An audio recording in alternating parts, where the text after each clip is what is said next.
Boa noite a todo mundo.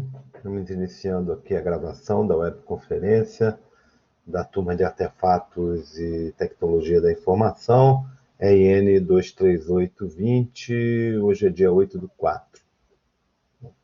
Ok, pessoal, olha só, eu já fiz a ativação lá do exame do capítulo 8, que é esse que a gente vai ver hoje, e deixei ele programado até quarta da semana que vem, ok? Lá tem uma ativação ainda valendo, que é a do exame do capítulo 7, que vale hoje até 11h59. Tá? Então, só para eu não ter que fazer duas vezes, depois que vencer essa ativação do capítulo 7, então devo fazer isso amanhã de manhã, eu vou reativar, tá certo? Os exames do capítulo 1 até o capítulo 7, para quem não perdeu aí, ter a oportunidade de poder fazer, ou se quiser, refazer, né, algum exame de algum capítulo que possa achar que não tenha ido muito bem, tá certo? Só lembrar que vai valer a última nota, tá? Então, você pode, alguém pode querer refazer lá algum exame, tá certo? Ver se eu vou fazer amanhã, porque hoje ainda está valendo lá a ativação do capítulo 7, eu não consigo fazer uma nova ativação com uma ativação valendo, ok? Então eu vou esperar essa ativação, vencer essa ativação do capítulo 7, e aí reativo por uma semana todos os capítulos de 1 a 7, ok? Legal aí? Vamos começar então. Quem está aí? Clara, Felipe, Iago, Hudson, Vitor e Vitor Gabriel, que chegaram depois aí. Boa noite. Ok. Alguém falou? Foi o Vitor aqui, né? Boa noite. Certo, ok. Então vamos lá. Vamos começar a falar aqui da nossa unidade. Então, nessa unidade, a gente vai falar de conectividade sem fio, né? Com um ponto de acesso ou um roteador wireless, normalmente utilizado numa rede Sorro, tá certo? Então, nós vamos ver as transparências e vamos usar o Packet Tracer para isso, ok? Também. Tá legal?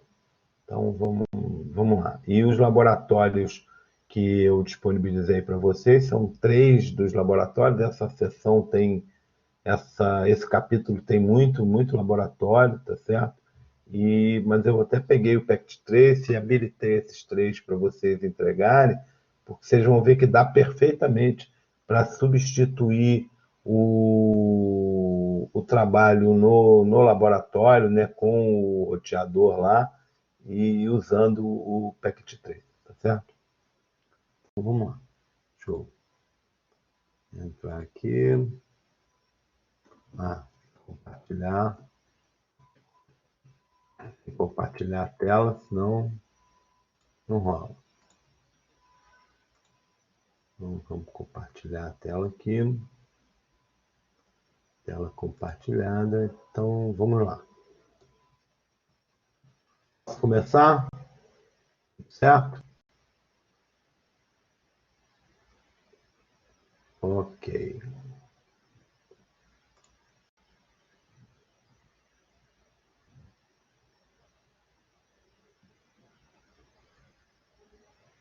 Então, vamos lá. Chegou alguém? Então, vamos lá. Então, nessa sessão, a gente vai ver aí o capítulo 8, que se chama Rede Aplicada. Tá? Então, nesse capítulo, a gente vai ver conexão entre o computador e a rede. A gente vai conectar um computador a uma rede com e sem fio, né? A gente vai conhecer as tecnologias de conexão ao ISP, ao Internet Service Provider, né? Vamos explicar o objetivo e as características de cada uma dessas conexões. A gente vai falar das tecnologias de internet, vamos explicar os conceitos de nuvem e de serviços de hosting, né? Na rede ou na nuvem. Vamos ver também, discutir um pouco as técnicas comuns de manutenção preventiva usada nas redes, né?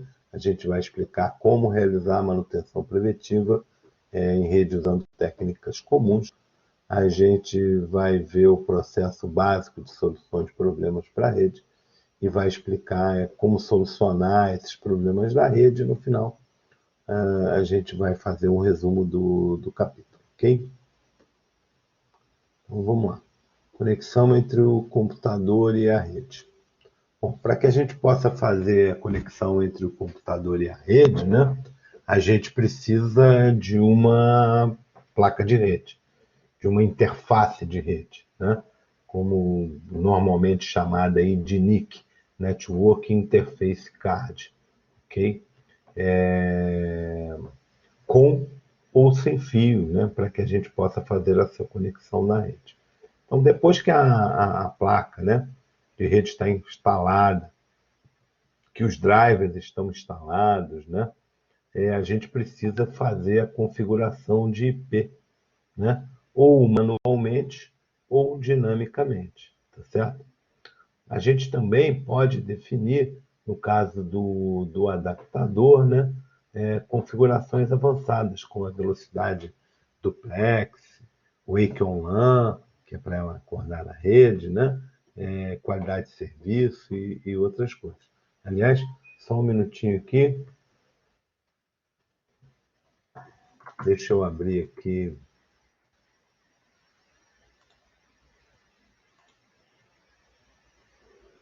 o meu Windows 8 aqui,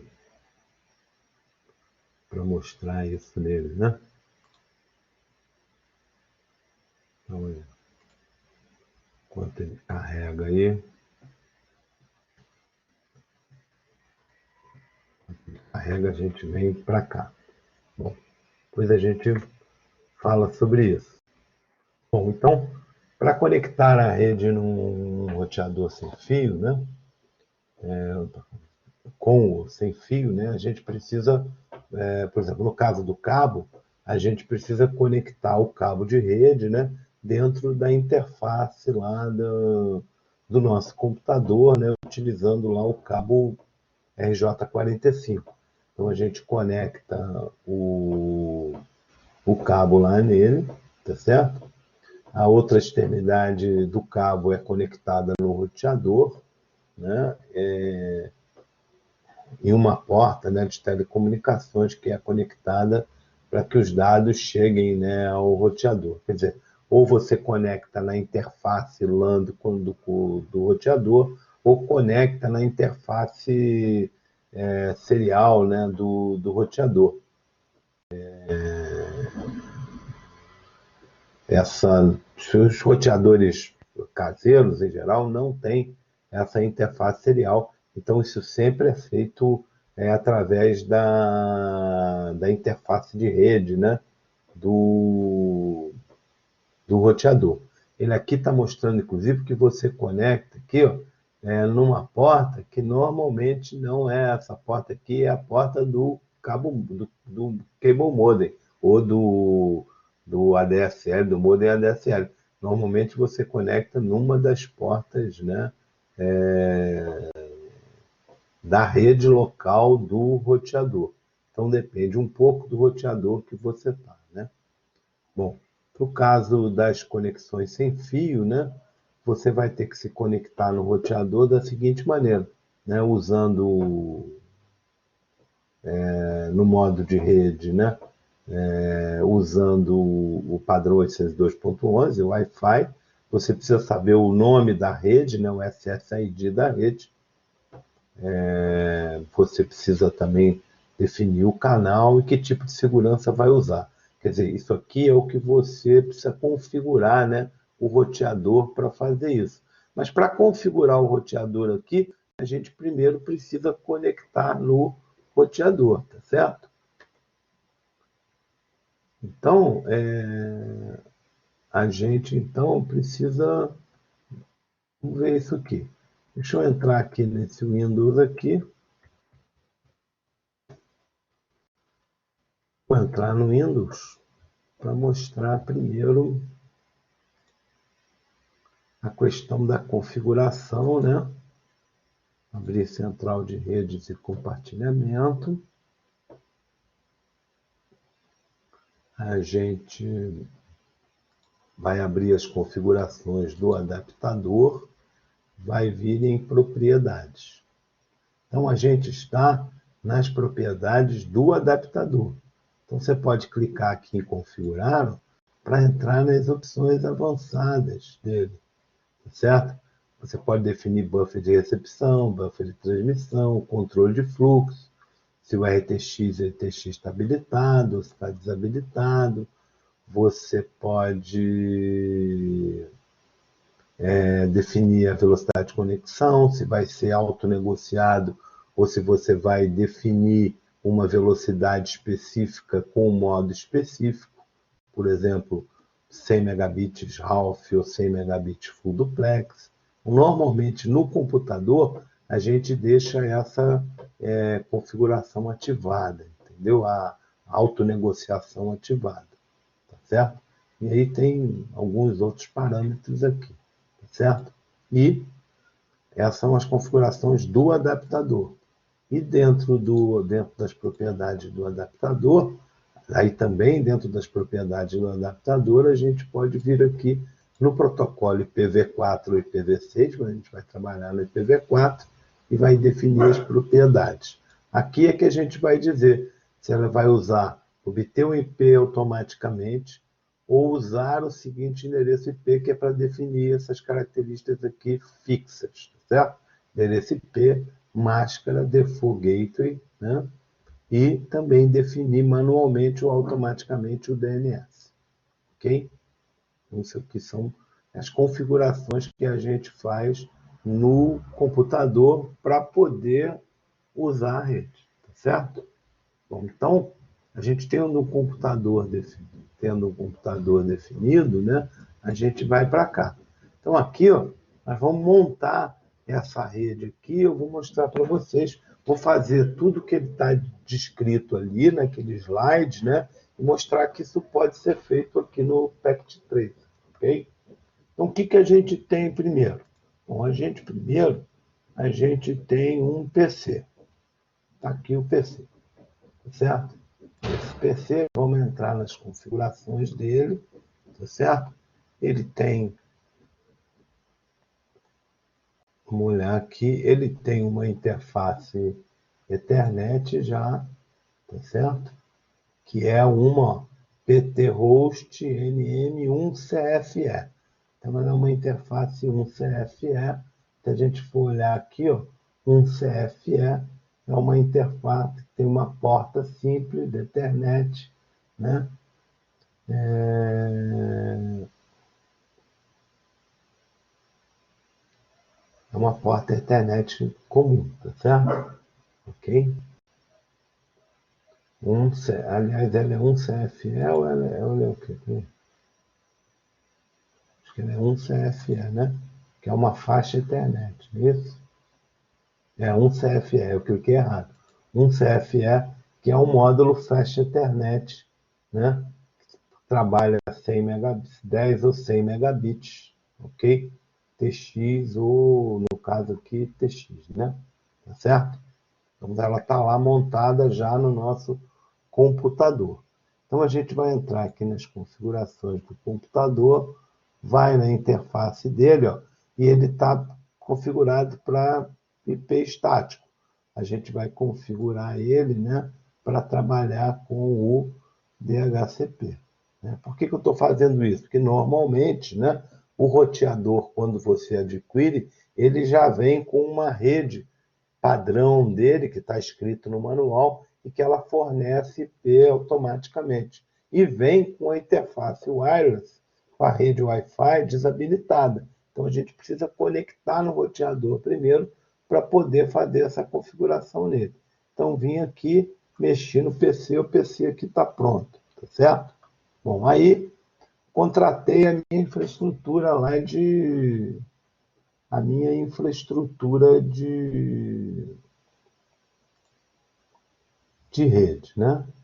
Na minha infraestrutura de rede, eu vou contratar aqui ó, uma nuvem que vai representar a internet, tá certo? E um modem DSL aqui, um modem DSL, tá certo? Normalmente aí o cara vem, né? Agora eu tenho que cabear, né? Normalmente esse cabo aqui é um cabo telefônico aqui, ó. Aqui no exemplo é um cabo telefônico.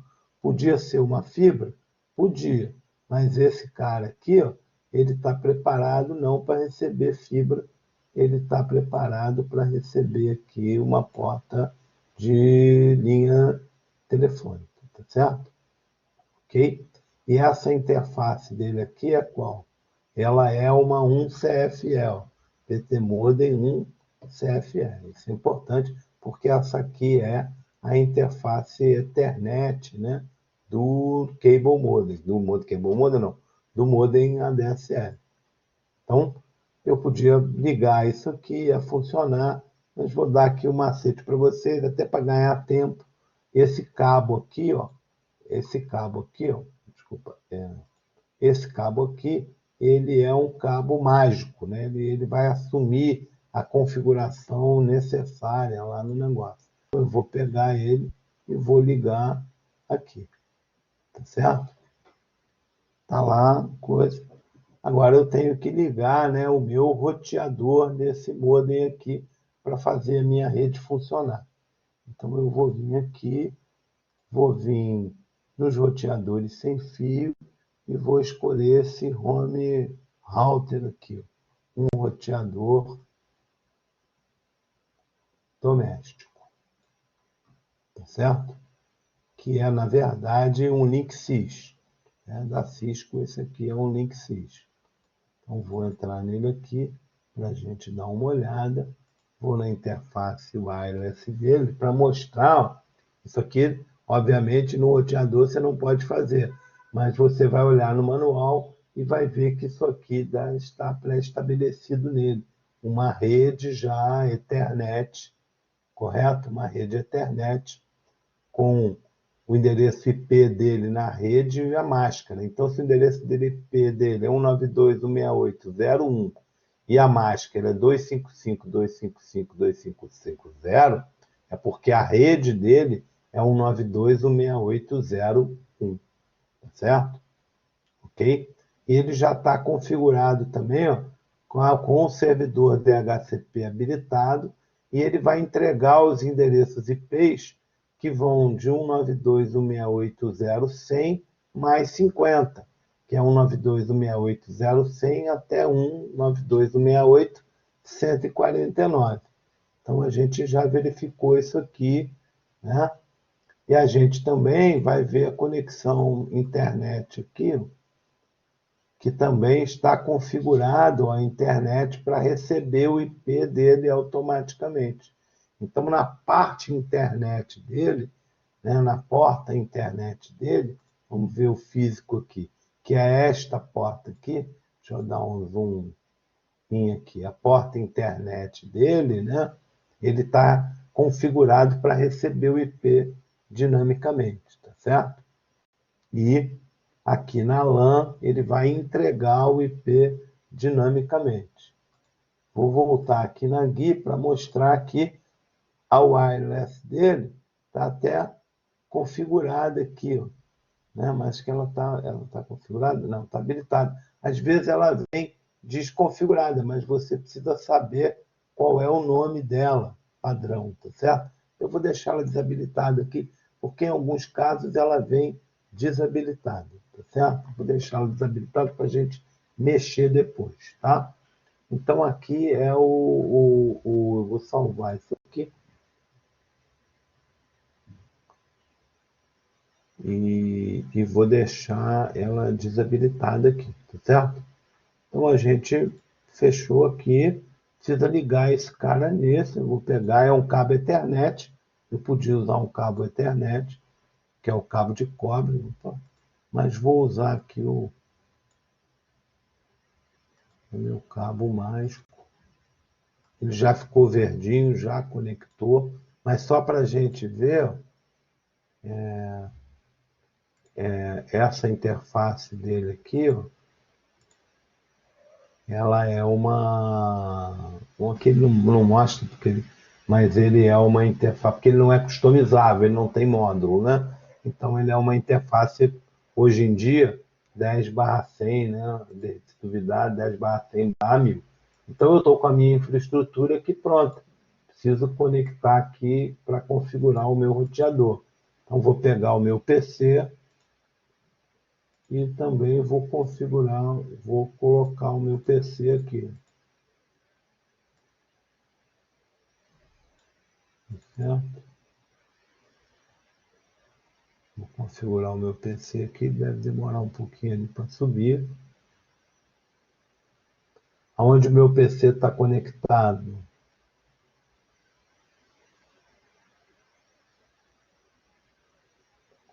Está lá na LAN, que está up 192.168.0.1.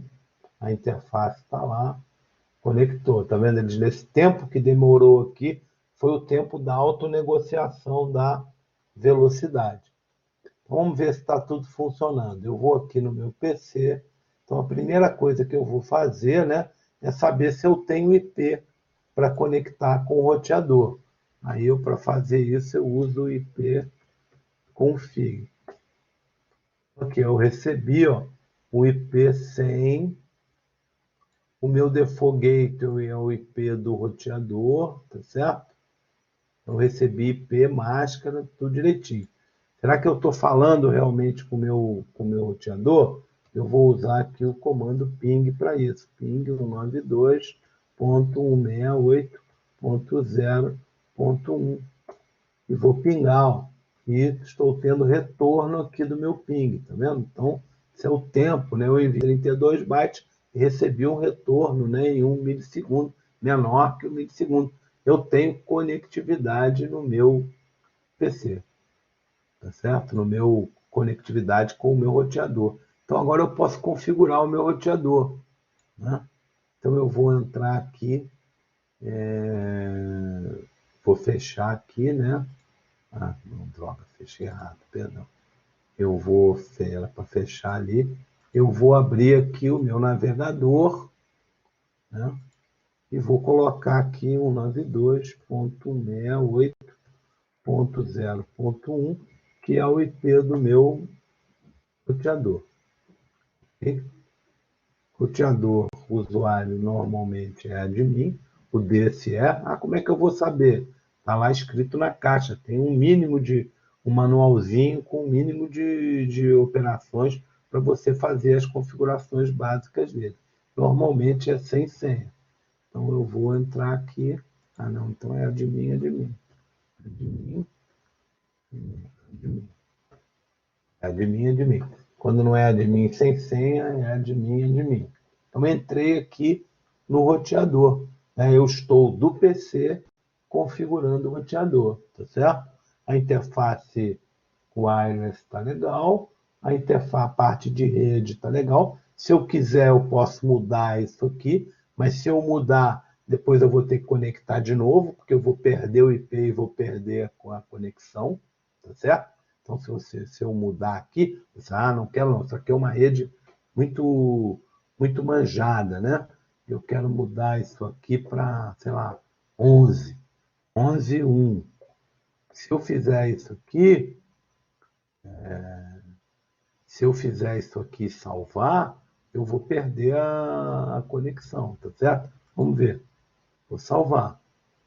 A hora que salvar, eu vou perder a conexão. Ó. Perdi a conexão, tá certo? Vou ter que voltar lá. Ó, perdi a conexão, ó, caiu aqui, tá certo? Eu vou ter que entrar aqui no meu PC. Vou dar um if config, IP, certo? O if config não, IP config, né? Config. esse IP, tá certo? Estou lá só com esse IP, que é o IP do link local. Subiu ali, ó.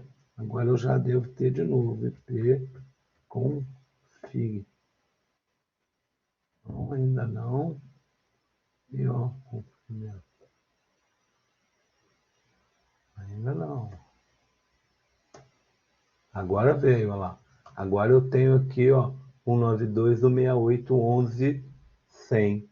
Tá? Então eu posso voltar aqui, abrir lá o meu navegador e dizer agora aqui 192.168.11.1. Admin. Vou abrir aqui. Ok? Fiz isso. Pronto. Alterei a minha rede aqui. Outra coisa que eu preciso fazer, que é importante, é trocar a senha. Então eu vou botar aqui uma senha que é Q1W2E3R4. Q1W2E3R4. Vou salvar. Talvez perca também. Ele vai pedir para eu autenticar de novo. Admin.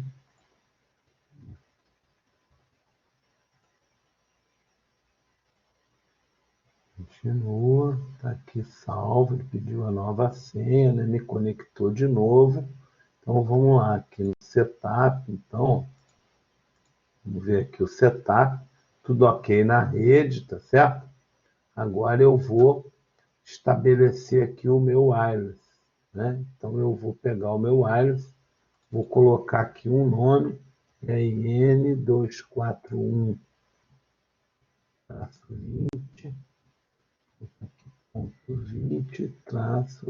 20-2020.1.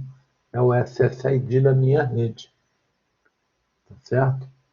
Vou usar o canal de 2, o canal padrão vai ser o canal 1, eu posso usar qualquer um dos 11, quer dizer, quando ele subir, quando ele entrar, ele vai tentar trabalhar com o canal 1 primeiro, é o padrão dele. Mas ele vai usar uma banda automática, que pode ser 20 ou 40 MHz, tá certo? Aqui eu também posso habilitar uma rede de 5 GB, então esse cara tem uma rede de 2.4 GB e tem uma rede de 5 GB, tá certo? Ele tem duas redes. Então eu vou botar aqui, ó, essa aqui vai ser 2, 4, vai ser 2.4 G. Essa aqui eu vou botar o mesmo nome, ó. A rede mesmo nome, só que aqui eu vou chamar de 5 GB. Ok? 5 GB. Vou habilitar as duas. Né? Ele até tem duas de 5 GB, isso, tá vendo? Então eu vou habilitar uma só. Deixar só essa aqui habilitada. Tá certo?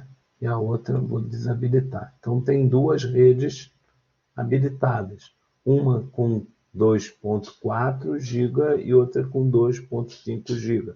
A de 2.5 é mais rápida, porém tem um alcance menor e, e sofre mais problemas com interferência de eletromagnética em radiofrequência. Tá certo? Uma coisa importante que a gente tem que fazer é configurar o quê? A segurança do wireless, tá certo? Então aqui, ó, nessa rede, a gente vai habilitar o WPA2 personal. Eu vou usar o TKIP, você pode usar o EAS, mas nem todo software, nem todo computador suporta o EAS, tá certo? É o tipo de criptografia. Eu vou botar uma palavra-chave que é 1W2E3R4. Okay? Aqui eu também vou botar WPA2 personal, TKIP também, e a mesma coisa.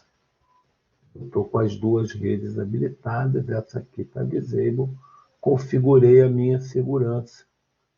Vou aqui e vou salvar os sets. Pronto. Configurei, salvei as características desse meu...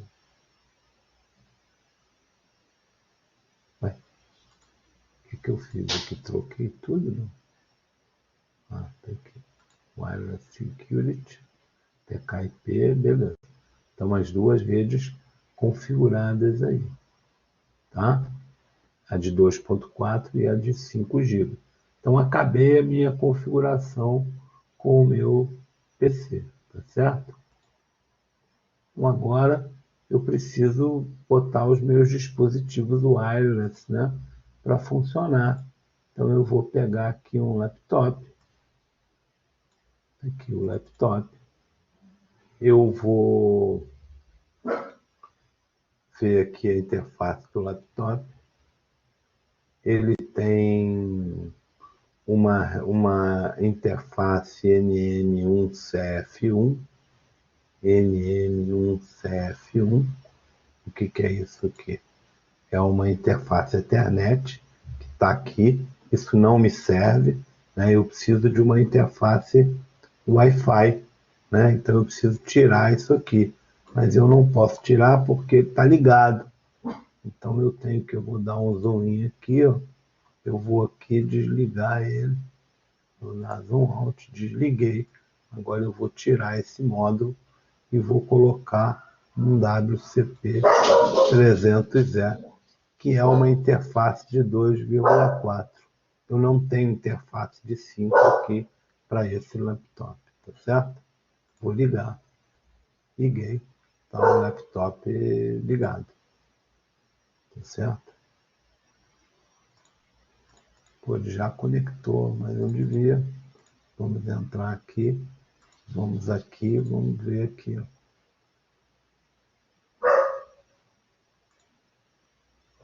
Então, ele ligou aqui, ele já tem rádio, né? Mas ele tem rede default. Por que rede default?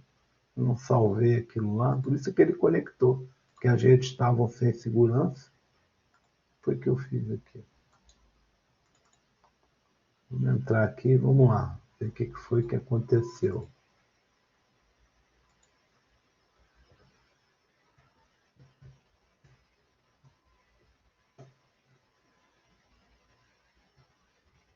Ah, eu acho que eu não salvei. Eu criei as...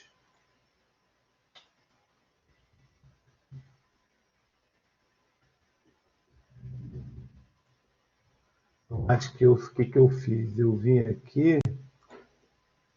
Olha lá, eu não esqueci de salvar. Então vamos lá de novo. Então, daí, tá vendo? Deixei disable aqui, ó. Então vamos lá. É EN241.20, tá? 2020.1, 2.4.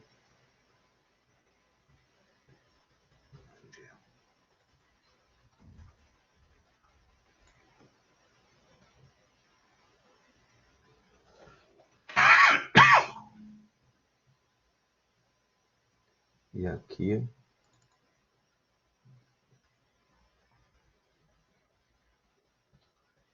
5G.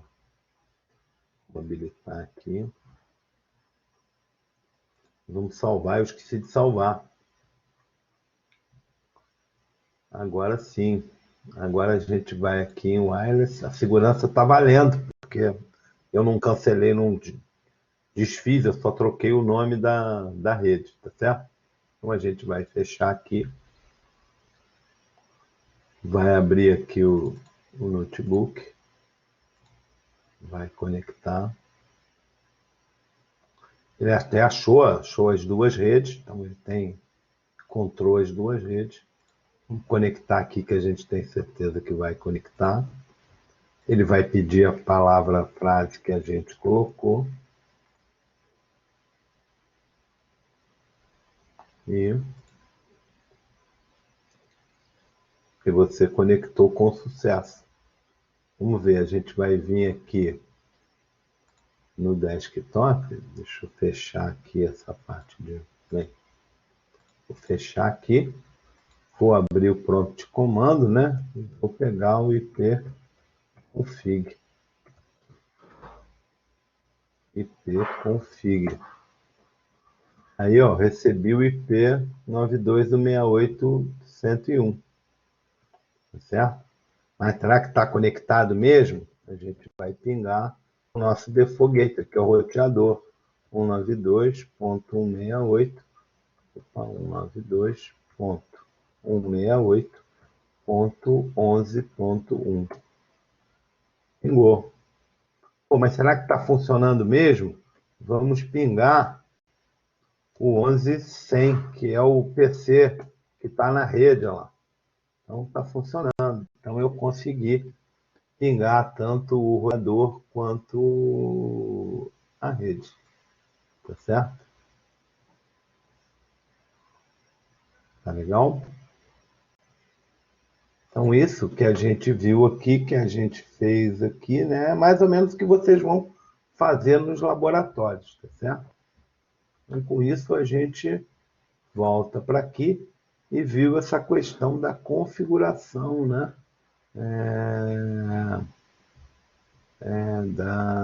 Das redes, tá certo? Alguns roteadores, eu vou pegar um outro aqui, ó, no Packet Tracer aqui, ó. Vou pegar esse roteador aqui, ó.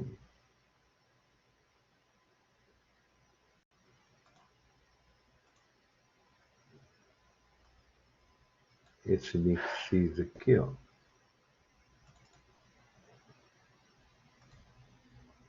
Vai mostrar que alguns você pode escolher, né? Que modo ele vai funcionar, tá certo? Que é aquele que ele está mostrando lá. Se é no B, no G, no N, no BG Mixed, ou se todos eles, no Mixed de todos eles, tá certo? Isso também, normalmente, quando você faz isso, ele aceita, né, qualquer um dessas frequências de onda aqui, tá certo? Que hoje já está no AC, né? Então a gente tem o A, o B, o G, normalmente o B e o G são compatíveis, o A não, e o N, que é compatível ao B e o G, e agora já tem o AC, né? Os mais rápidos são AC. Então, faltou mostrar isso aqui, da configuração aqui do roteador.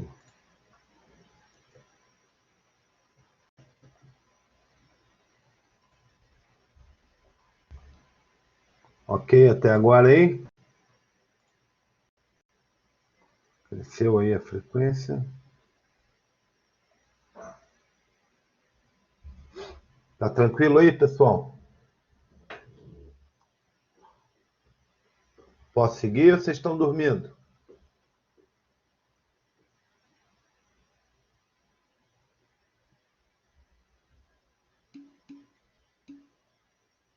Ah, ok. Então tá bom. Tá legal. Então vamos lá. Então com isso a gente fez essa configuração aí. Tá legal?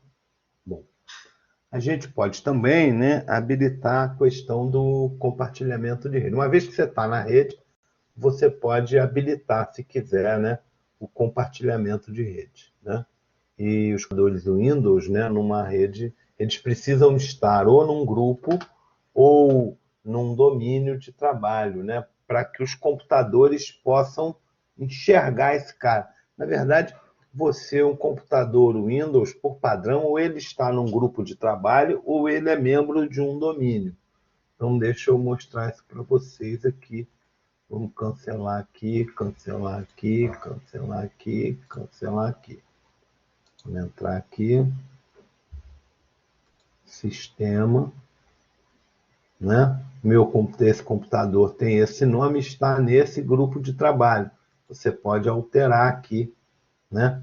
E você pode alterar aqui o nome do grupo, se ele é de domínio ou se ele é de grupo. Os computadores no mesmo grupo, né, vão anunciar os seus serviços dentro daquele grupo. Então, os computadores só vão ver que aqui um determinado serviço está sendo compartilhado se eles estiverem também dentro desse grupo ou dentro do domínio, tá certo? Nosso caso aqui, uma rede de um Zorro, né, normalmente usa essa configuração de grupo de trabalho, tá certo? Então você pode alterar isso aqui. Bom, vamos voltar aqui. Então, eles têm que estar lá com o mesmo nome, né? Ou o mesmo domínio, ou o mesmo nome de grupo de trabalho. O mapeamento de uma unidade local é a maneira útil, né? Para você fazer o compartilhamento. Por que isso acontece? Normalmente, as pessoas, hoje já nem tanto, mas é que nos primeiros sistemas operacionais, os sistemas operacionais não sabiam que existiam redes, certo? Os primeiros Windows. Então, na verdade, os drivers de rede, o que os clientes de rede faziam mais ou menos como enganavam o sistema operacional do cliente. Ele mapeava uma unidade local para uma unidade de rede. Isso hoje já não é necessário, tanto não, você já consegue, né, criar um caminho de rede dentro do seu computador. A gente vai ver isso aqui, tá bom? Você pode determinar também quais recursos serão compartilhados, né?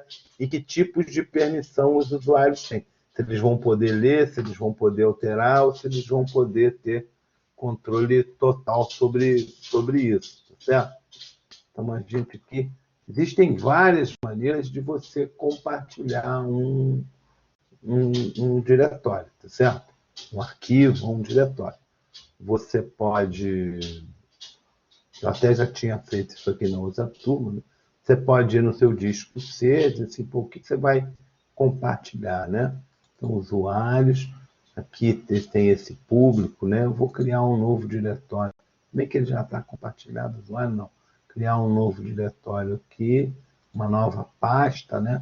Vou chamar de share, que é compartilhar em inglês. Está aqui as pastas share. Posso vir nela aqui, né? E entrar aqui e dizer que compartilhar com, né? Um grupo de trabalho doméstico só para visualizar ou para visualizar, editar ou com um conjunto de pessoas específicas, tá? Vou botar aqui, ó, grupo doméstico, visualizar e editar, tá certo? Deseja compartilhar esses itens? Sim. Então, esse item está compartilhado. Antigamente, no Windows Server aparece uma mãozinha aqui, mas... Então, se a gente entrar aqui em propriedade, a gente vai ver compartilhamento. Ele está compartilhado assim, ó, né? Compartilhado como? Com o nome de share, tá certo? A gente pode também estabelecer segurança. Ele está compartilhado para quem? Ele está compartilhado para todos os usuários dessa máquina e para todos, para quem para quem quiser. Certo? Se você quiser compartilhar isso para uma pessoa específica, você vai ter que criar um usuário nessa máquina, tá certo? E colocar ele aqui. Ok? Tá legal?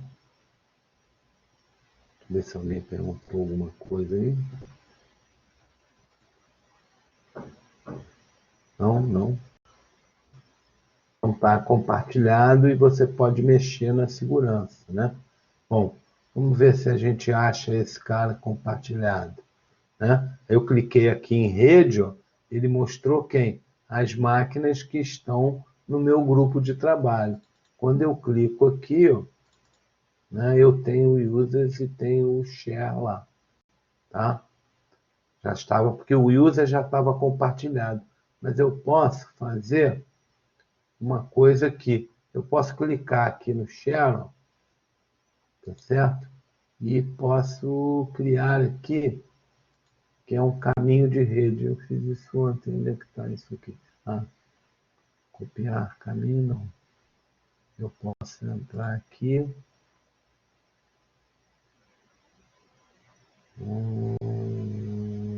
Aqui.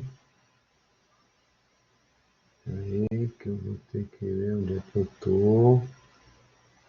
Rede, vou abrir aqui de novo. Vou refazer o caminho aqui. Aí. Aqui, ó, mapear unidade de rede, que é aquele mapeamento, ó, mapear uma unidade de rede. Aí eu posso pegar uma letra, Z, tá certo? E vou pegar isso aqui e vou mapear para o share, ó. Então, o share, né? Concluir, ó. O share vai aparecer para mim, ó. Cancel. O share vai aparecer para mim, ó, agora como um driver, ó, do meu computador, tá vendo? Como uma letra Z, como se fosse um driver, tá certo? Pode ser feito isso. Mas hoje é mais comum você adicionar um local de rede. Você avança aqui, escolher o local de rede, você vai procurar, vai vir aqui na máquina e o share e vai dar OK, avançar com que nome? Com share, concluir. E aí você, quando clica aqui em rede, né, no meu computador, você tem aqui, ó, o share aqui, tá certo? Locais de rede. Tem o Z e tem o share. Então você não precisa necessariamente fazer hoje em dia o mapeamento da rede. Ok? Então vamos lá, seguindo. Ok aqui? É aqui?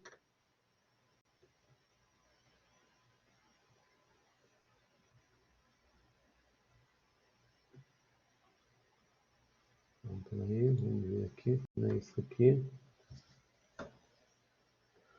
Bom, você também pode, né, estando numa rede, né, criar uma conexão remota, tá certo? Criar uma rede virtual privativa, o que é uma rede virtual privativa? Ela é uma rede privada, né, através de uma rede pública. Então, uma rede virtual privativa, uma VPN, Virtual Private Network, ela consegue criar uma rede privada conectando dois locais remotos através de uma rede pública. Como é que ela faz isso? Né? Criptografando os dados da ponta, né, até o servidor que está controlando esse acesso à VPN.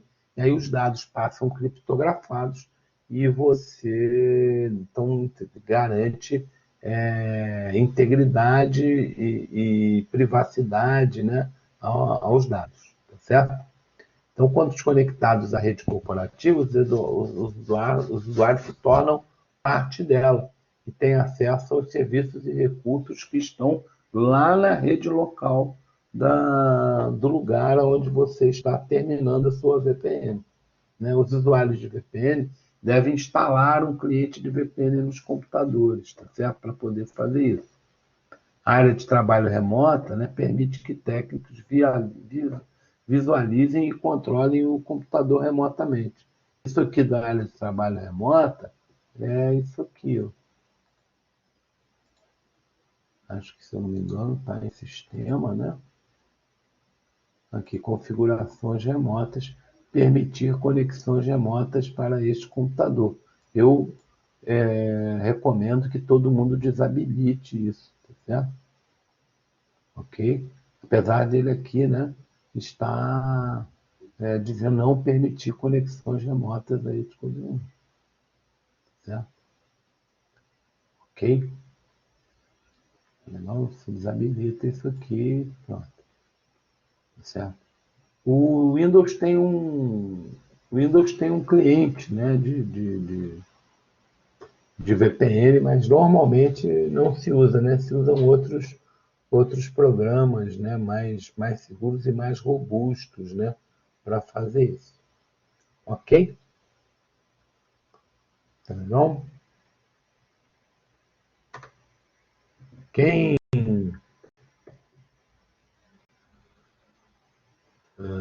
peraí.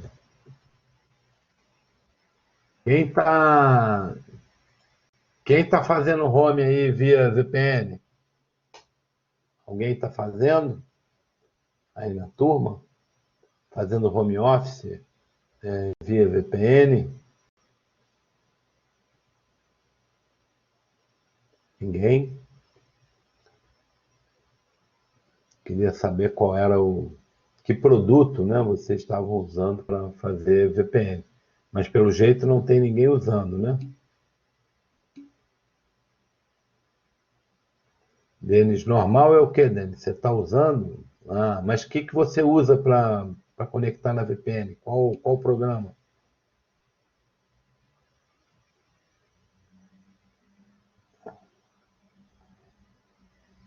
Cliente de VPN específico, normalmente você conecta usando o quê? Mas qual cliente? É o próprio cliente do Windows? Ou é conexão do próprio Windows? Ou tem um software específico para fazer VPN?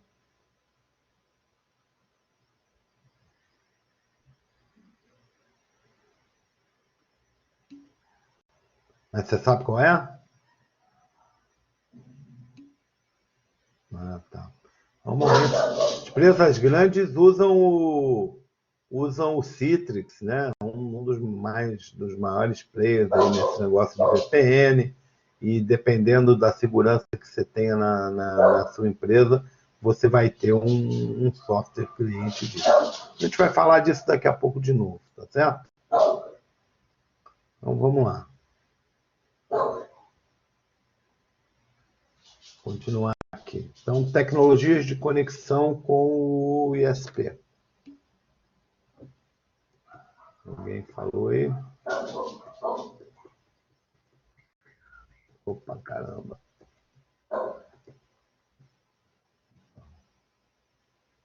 Foi mal. Alguém está perguntando aí alguma coisa? Não.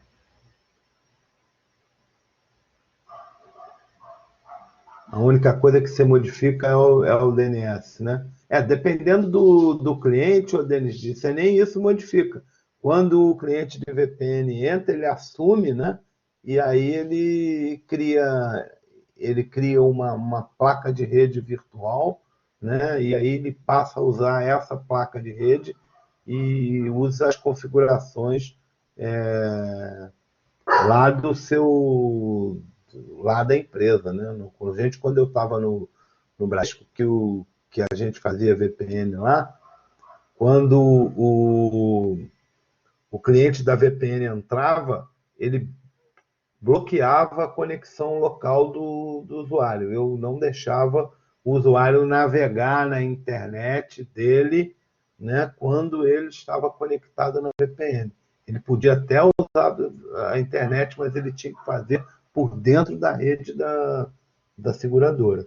Eu sempre mandava bloquear as interfaces locais dele, do cliente, do usuário. Então ele só tinha uma interface virtual que era criada pelo cliente da VPN. Então, a única coisa que ele podia fazer era falar com a rede da seguradora. Tá certo? Depende muito do tipo de cliente. Uns são mais seguros, outros menos seguros, uns mais cheios de frescura. Isso também depende um pouco da política, né? De cada empresa, tá certo? Ok? Posso seguir? Então vamos lá. Tecnologias de banda larga. Então, primeiro, a gente vai explicar o conceito de banda base e de banda larga, tá certo? Então, primeiro a gente vai rever o conceito de banda passante. O que é banda passante? Banda passante é a capacidade de transmissão de um meio de comunicação, e essa banda passante ela é expressa em frequência, em hertz. Então, hertz, kilohertz, megahertz, gigahertz, certo? Essa é a banda, né, de um meio. Então, por exemplo, o cabo o cabo TP Cat6, né, utilizado no Ethernet atualmente, cada par, né, tem capacidade de transferir alguma coisa em torno de 250 MHz. Como são 4 pares, isso fazem o quê? 1 GHz, né, de transferência, né? Quer dizer, então a gente chega, né, ao gigabit Ethernet. A transmissão Ethernet, ela é uma transmissão em banda base, isso é, ela é uma transmissão digital, e aí ela ocupa toda a banda passante do meio. Isso quer dizer o seguinte, que quando eu estou usando a rede, o cabo de rede, e transmitindo a Ethernet, eu não poder transmitir outra coisa, outro tipo de sinal. Só posso usar aquele sinal. Isso se chama transmissão em banda base. É quando eu só posso inserir no meio um único tipo de sinal de transmissão. Tá? Por quê? Porque normalmente esse tipo de sinal ocupa toda a banda passante do meio. Ver se alguém perguntou alguma coisa. Não? Ok. Bom, já a banda larga é o nome que se dá quando o meio de comunicação permite que você transmita mais de um sinal simultaneamente, tá certo? Então, as tecnologias de banda larga, elas permitem que mais de um tipo de sinal aconteça. Por exemplo, o que eles chamam lá fora, principalmente, de Digital Subscriber Line, tá certo? É uma tecnologia ou um conjunto de tecnologias que permitem que você compartilhe o sinal telefônico, que é um sinal de 4 kHz analógico, tá certo? Ou um sinal de 64 kilobytes, né?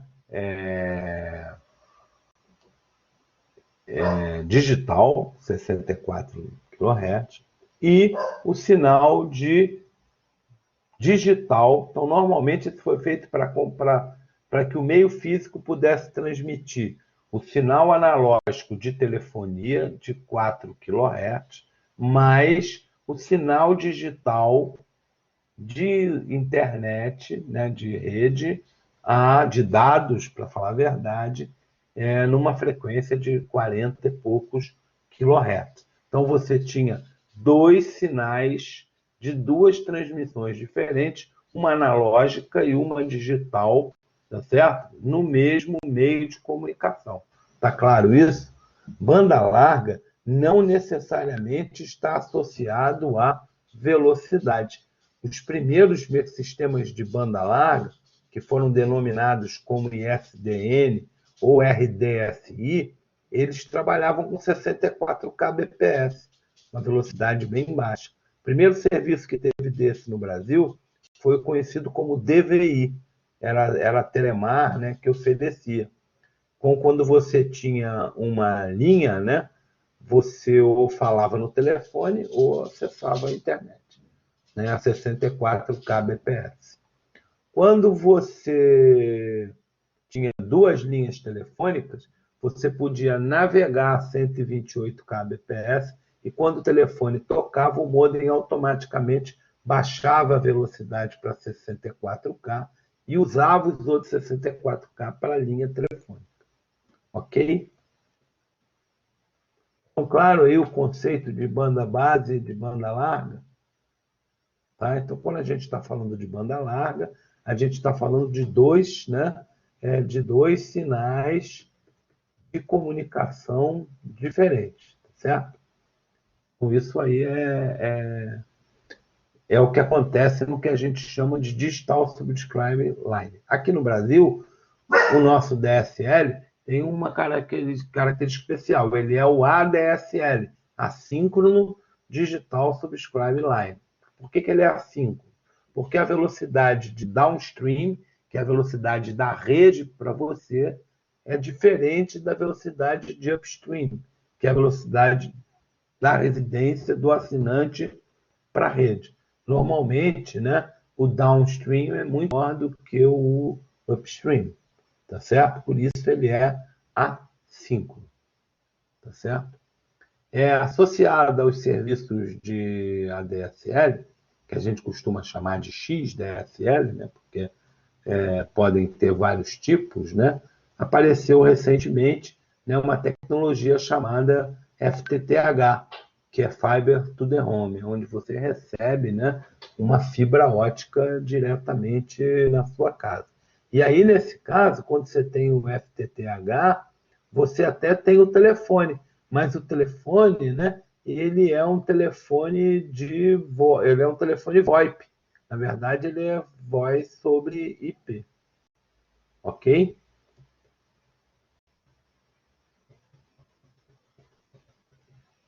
Ok? Alguém perguntou? Não.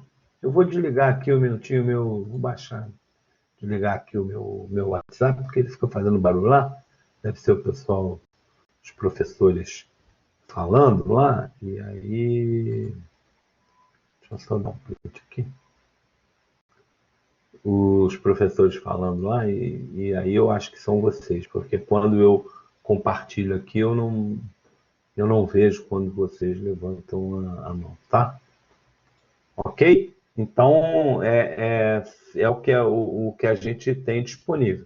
Além disso, a gente também tem, né, o cabo, né? O cabo da NET, né, porque é a única empresa que fornece assim, ele é banda larga, por quê? Porque naquele cabo coaxial você tem a transmissão, há algum tempo atrás ainda tinha a transmissão analógica de TV, a transmissão da parte de som, a transmissão digital de TV, a transmissão digital de internet. Então, você tinha vários tipos de transmissão dividindo a banda, né, do cabo coaxial. Tá certo? A gente também tem tecnologia sem fio, com visada. Visada é quando uma antena enxerga a outra antena, usando Wi-Fi, ou usando rádio direto, RF direta, ou usando o IMAX, que é outra tecnologia sem fio também para fazer isso. Tá? Em alguns lugares, né, a gente também pode ter conexão via satélite. A Embratel tinha um serviço, chamava-se,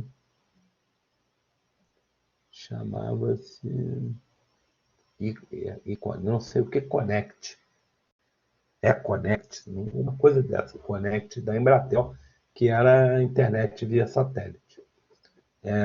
Funciona bem para navegar, mas, por exemplo, para ver essa videoconferência aqui era um negócio complicado, porque os satélites normalmente ficam numa órbita de 70 mil quilômetros, 70 quilômetros de altitude, né?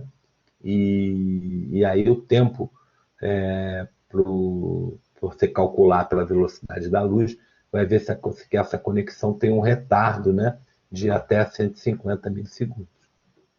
E aí é meio complicado para transmissão de vídeo e coisa e tal. E aqui embaixo ele fala, né, da banda larga através de fibra, que além de largura de banda, oferece, e banda larga, oferece também maiores velocidades. Ok?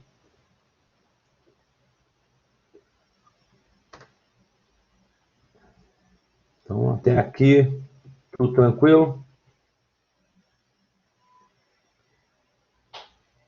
Nenhuma pergunta? Tudo certo? Então, vamos lá. Deixa eu beber um gole d'água.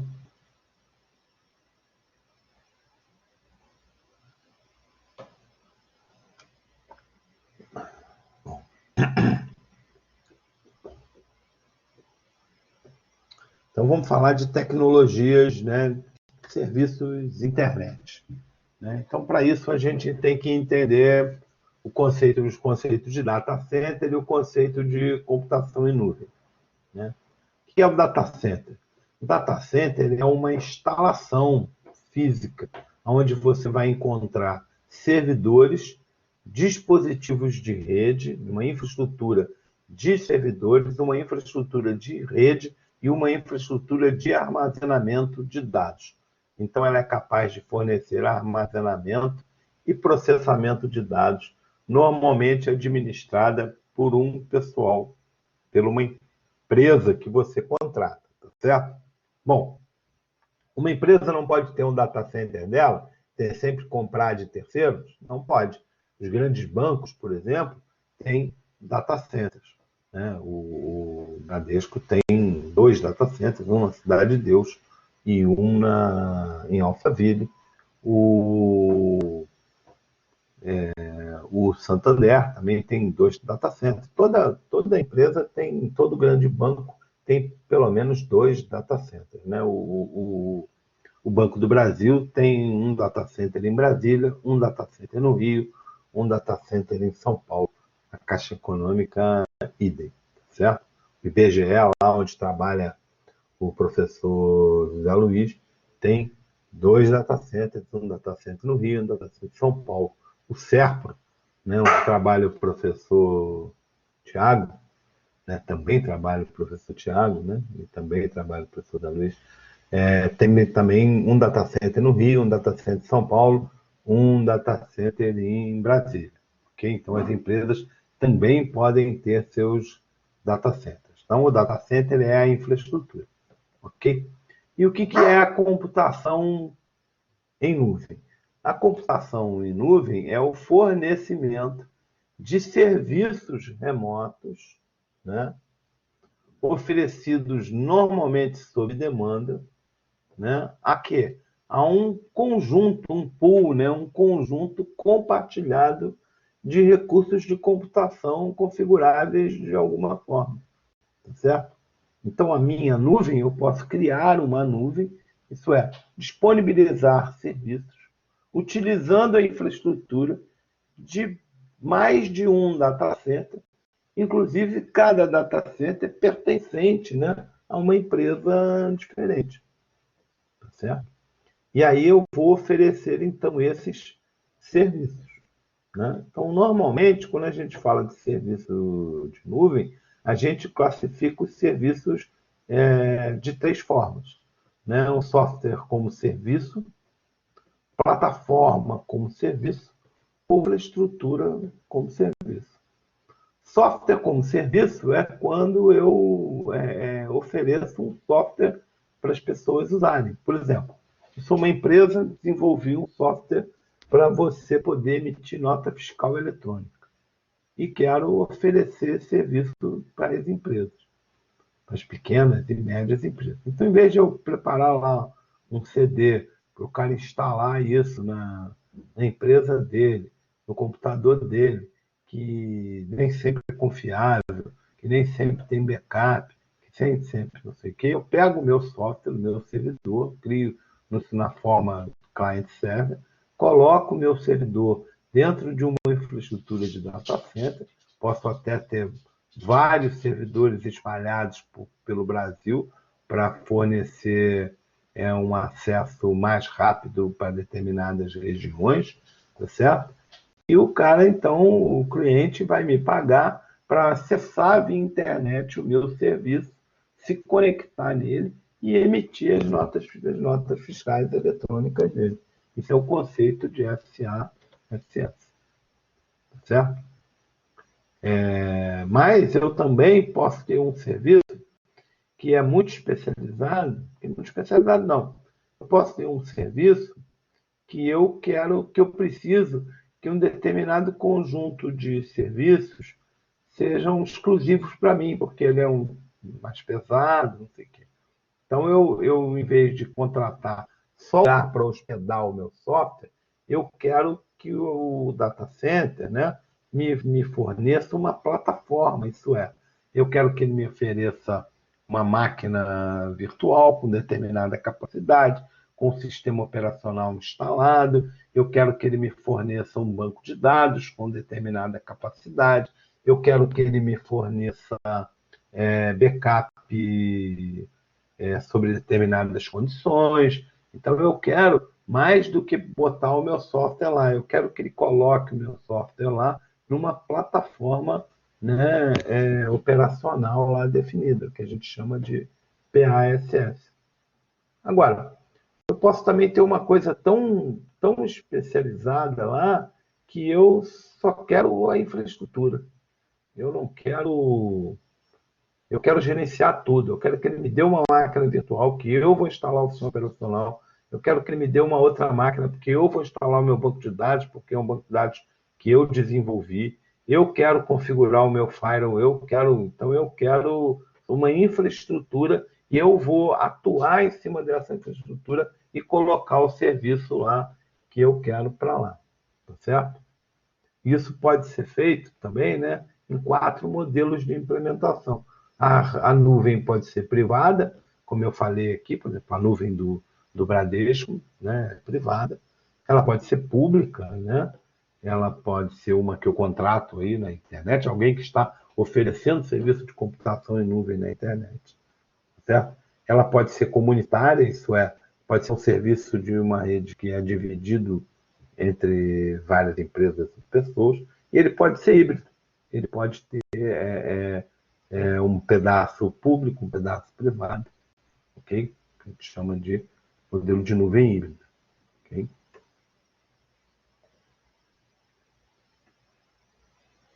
Tá certo? Bom, além disso, falando de tecnologia e internet, a gente tem os serviços de hosting, né? Na verdade, é o que a gente chama também de serviços IP, né? É a camada 4 lá do TCP/IP, né? Onde tem os serviços de rede, né? Com a camada 4 lá do modelo OSI, onde a gente está falando dos serviços de rede, tá certo? Nem todos os serviços da camada 4, mas são serviços de rede. Então, o primeiro serviço que a gente pode falar aí é o serviço do DHCP.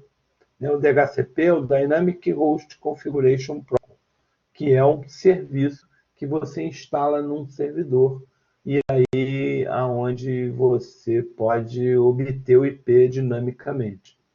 Como é que funciona isso? Está aqui, ó, esse desenhozinho aqui do lado. O cliente DHCP, quando ele entra na rede, ele manda para a rede, né? Faltou aqui ele manda para a rede um pacote chamado DHCP Discover. E esse pacote é um pacote de broadcast, né? Quem é que vai responder para ele?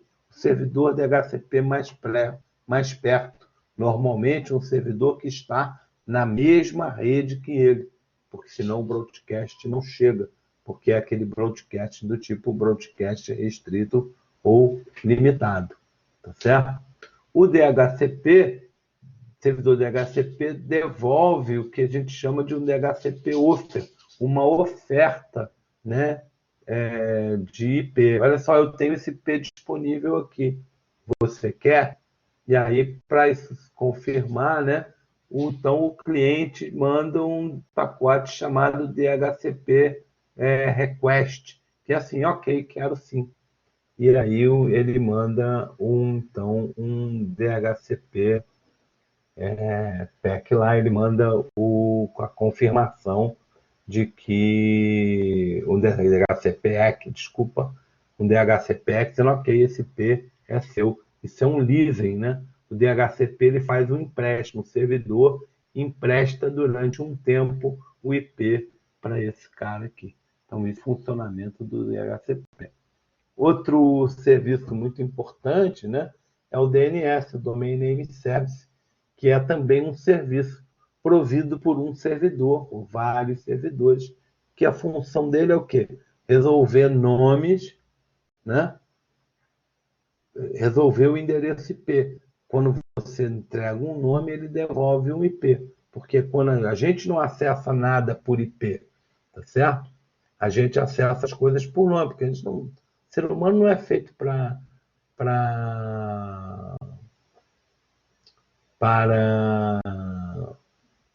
guardar. Nosso cérebro não é bom de guardar número. Então, por exemplo, quando você quer acessar alguma coisa na internet, você precisa do nome do servidor que hospeda aquele serviço, ou o nome que aquele serviço está divulgado na rede. Você, quando quer acessar o portal da Unigran Rio, você digita lá www.unigranrio.br. Só que quando você faz isso, a gente tem que lembrar que um computador se conecta a outro através do endereço IP. Alguém tem que ver para você qual é o IP que está associado a esse nome, www.nigranrio.br. Então, quando você faz isso, aperta lá, dá o Enter, ou aperta o Go lá no seu navegador, o que acontece? A sua máquina conversa com o servidor de DNS, passa esse nome, o servidor de DNS, então, passa o IP, e aí você conecta no servidor da Unigranrio através daquele IP. Então, às vezes, a gente acha que a nossa rede está lenta, mas o que está lento é o nosso servidor de DNS, que está demorando a entregar o nome para a gente das coisas que a gente está pedindo. Tá certo? Então, atenção, é muito importante a gente ter atenção em relação a qual servidor de DNS a gente está usando, né? Algumas empresas têm os servidores de DNS meio fracos. Tá certo? Aqui, quem falou lá? Quem perguntou aí?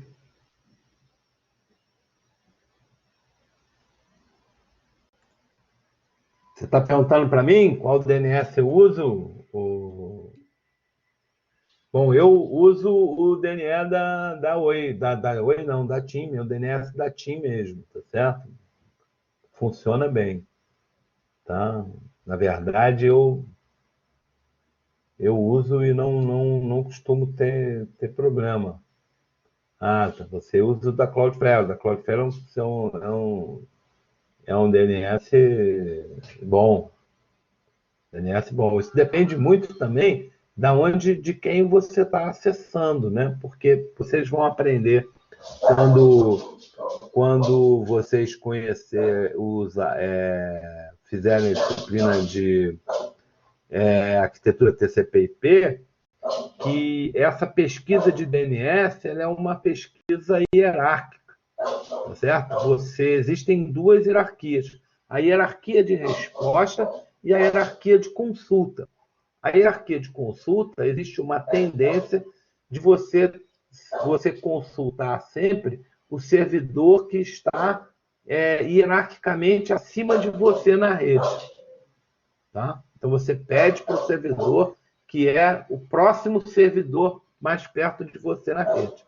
Mas esse servidor, às vezes, tem que ir no topo da lista de servidores para resolver o nome que você quer. Tá certo? Então, existe uma tendência, aí tem uma questão de cache, né? Dos servidores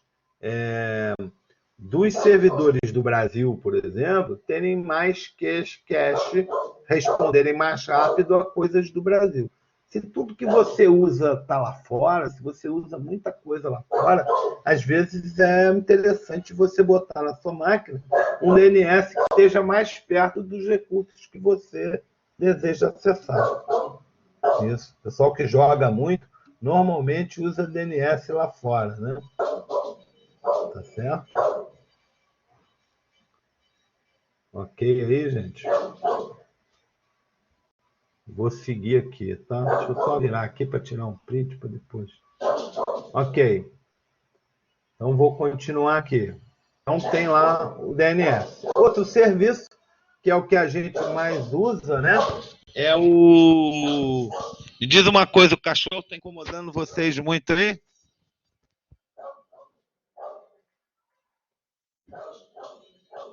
Hein?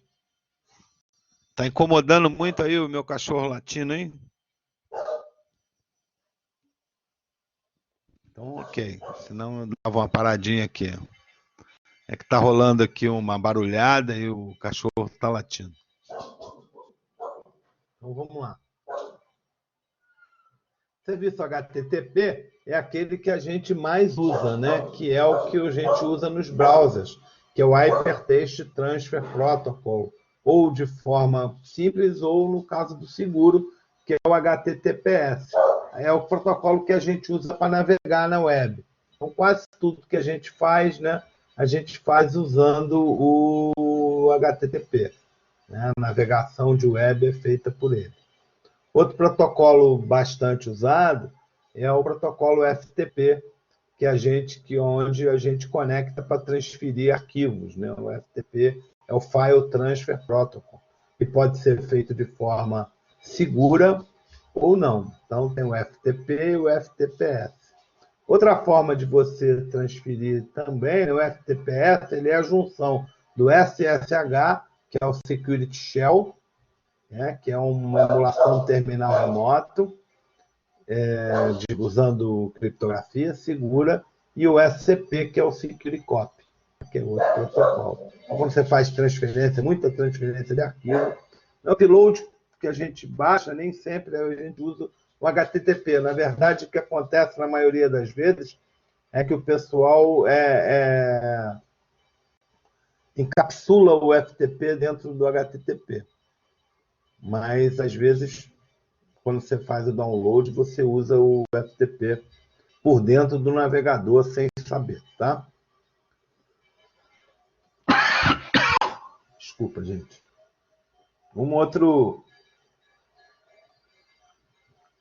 Outros protocolos que a gente também usa muito é o SMTP, o Simple Mail Transfer Protocol, que é o protocolo utilizado para transferência de mensagens. Então, sempre que você envia uma mensagem de correio, você está usando o SMTP. E os protocolos POP, que é o Post Office Protocol, que hoje está na versão 3, o POP 3, ou o IMAP, o Internet Message Access Protocol, que hoje está na versão 4, é o IMAP 4, né? Que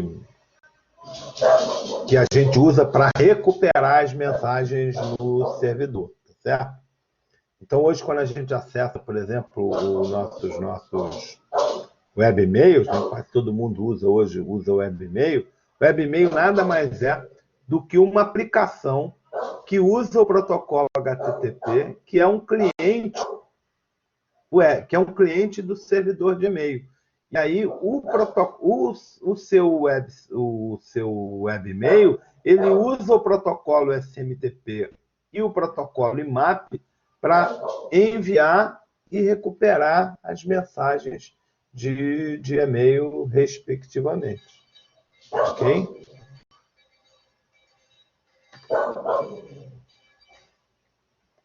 Tá legal? Até aqui, ok? Tranquilo até aí? Muito bem. Tá aí que eu tô falando pra caramba, a garganta tá...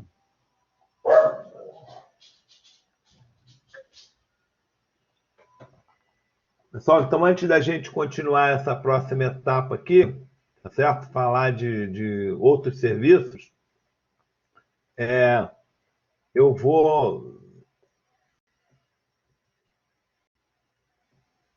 vou dar uma paradinha aqui, eu vou parar a gravação, tá certo? Deixa eu parar a gravação aqui.